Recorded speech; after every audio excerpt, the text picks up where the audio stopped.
রাষ্ট্রপতি মোহাম্মদ শাহাবুদ্দিনের সাথে বঙ্গভবনে সাক্ষাৎ করেছেন সেনাবাহিনী প্রধান জেনারেল ওয়াকারুজ্জামান। এবং আমরা যেন দেশ এবং জাতিকে একটা ভালো জায়গায়, একটা নিরাপদ জায়গায় নিয়ে যেতে পারি, সেজন্য আমাদের জন্য দোয়া করবেন।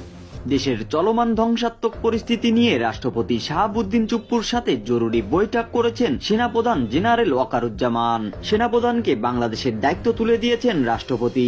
গতকাল রাতে বঙ্গভবনে গুরুত্বপূর্ণ বৈঠকে রাষ্ট্রপতিকে সেনাপ্রধান জানিয়েছেন বাংলাদেশের বর্তমান পরিস্থিতি গৃহযুদ্ধের দিকে অগ্রসর হচ্ছে। সেনাপ্রধান হিসাবে আমার প্রধান দায়িত্ব হচ্ছে সেনাবাহিনীকে সবসময় যুদ্ধের জন্য প্রস্তুত রাখা, বিভিন্ন ভবিষ্যৎ চ্যালেঞ্জের জন্য প্রস্তুত রাখা। সেই কাজটাই ইনশাআল্লাহ আমি করে যাব।